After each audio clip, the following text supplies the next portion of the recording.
good news. He said it's cold. Sir.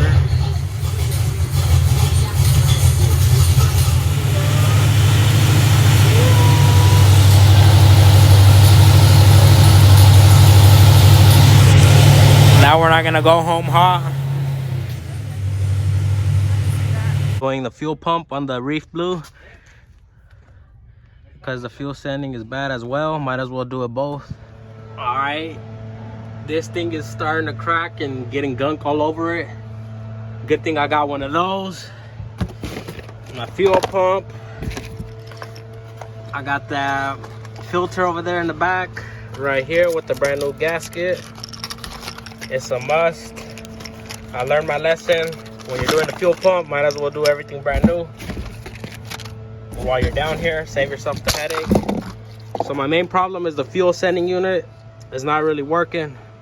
It doesn't tell me my fuel level.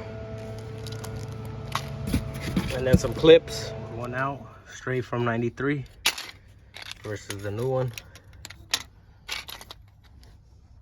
We got the fuel pump in, new fuel filter and clips. Also the fuel sending level unit. Let's hope it works. I just gotta put the car off jack stands. All right, let's see what it does. Okay, it's going up. Yes, sir.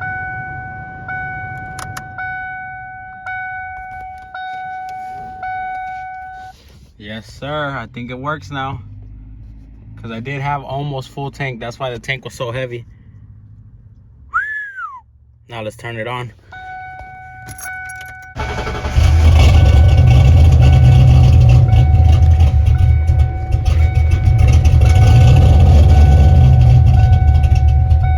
Alright, to install these new parts,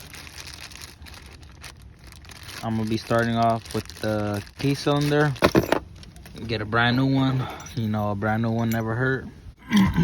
I still got the stock one on here, and that's a quick fix. I'm gonna just remove it and plug this one in. We'll see how it goes. Of course, make sure your battery is disconnected before trying it on, because you do have to take it off with the key all the way on so that pin pushes in. Got the new one in, clicks on and off. Not connected yet, obviously, but it's in there. Now to just wire this up. I'm gonna get to the starter solenoid wiring later on. I'm gonna see for now with just the key cylinder.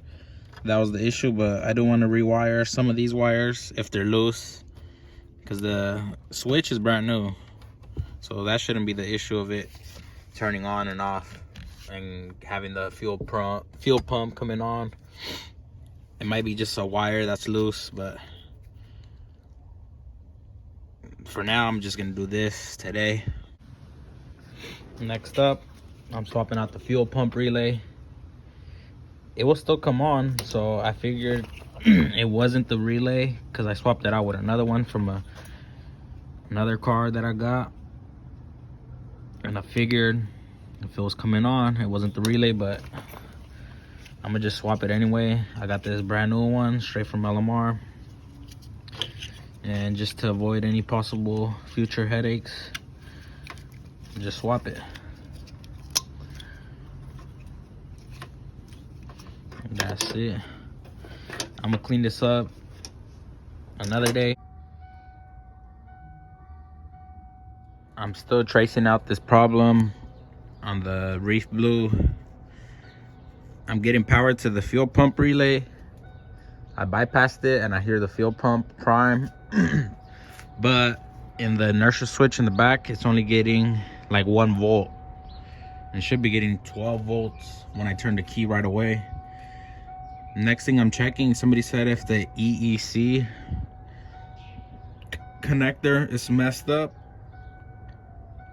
you'll be able to tell if you're not getting 12 volts to the red power wire on the fuel injector, and as you guys can see, 1.8. That's not 12 volts. I got my negative on the battery and the red on the red wire.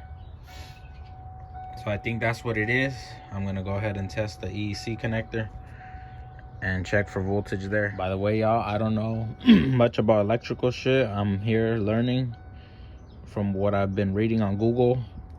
They also told me check the terminals for 12 volts with the battery off, and I got 12 volts at the bottom one. And now they say when the key's on, another one should be at 12 volts. And I'm assuming it should be that one down there, because the other ones don't read anything except for that one. I'm only getting the same voltage, less than 2 voltages. Same with the injectors. So I'm assuming that wire. And then they said if that one is not reading 12, then I have an open wire between the fuel pump relay to the starter solenoid, a blown fusible link, or from the fuel pump relay to the EEC connector. So I think I'm getting somewhere, but I don't know if I'm working backwards or not. Point is, I'm just trying to get my shit running. Tired of people lagging on me and not wanting to come check on my car. I got cash, so sometimes you just gotta figure it out. Hopefully I can knock it out. All right, that's my EEC relay. I think that's what it's called, that brown one. I have an extra from another wiring harness I have. I'm gonna plug it in and see what happens. All right. Bruh. It instantly turned on. So I'm gonna hope it was that relay. I'm gonna swap it back to the old one. You see it looks a little corroded in there. I'm gonna swap this old one in there just to confirm, if I plug this old one back in, that it was that relay and not just like a loose connection. Because if it still turns on with this one, the old one, then that means it's probably just a wire somewhere. A wire that's somewhere making contact. And then I'm gonna confirm it when I put the old one back in. All right, I'm gonna try with the old one. And it doesn't come on. So I think, yeah, the problem was that relay. Let me see if I hit it.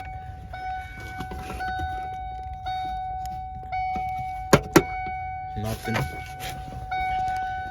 This fucking car caused me a headache, all for just this stupid relay. Who would have thought my car would be down for this long from it being this relay?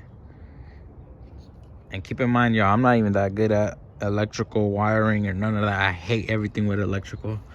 That shit confuses me. I was up till 1 o'clock at night doing research, trying to figure this out. And shout out to my boy Gordo. He helped me out. He was with me, going back and forth on wiring from the inertia switch to helping me find the volts and what I needed to check. He told me if the problem wasn't from the fuel pump relay, then it has to be from here to there. And that's what the problem was from after the fuel pump relay, where it goes to this connection. This connection sends 12 volts to one of the pins on the fuel pump relay to the fuel injectors, hence to why I wasn't getting 12 volts on the fuel injectors on the harness, because this controls that. But hopefully this was the issue and I don't have no other problems. AC heater work on this great, so I've been trying to mod this for a while. I still need to get it timed a little bit because timing's a little off, but hey, we got it. Shout out to everybody that helped. My boy Rico was also helping me out, even though he couldn't come out here and work on it because it's family, but I still appreciate the help and the FaceTime calls, trying to help figure out the wiring. He was like, man, just go get yourself a voltmeter and that will help you not work blind. And that's true. This helped me out, point to where I needed to have the 12 volts and figure it out. This stupid relay, as you guys can see, it is already corroded, so maybe before it got some water in it, or I don't know, who knows, maybe it just went bad and old. So I got another one in from another harness, and that was the problem.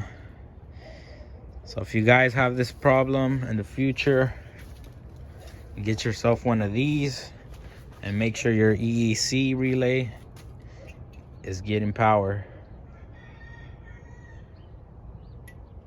Got my engine bay looking a little nicer with this radiator cover. I put in an LED bulb, no cap and rotor, MSD, yellow top battery.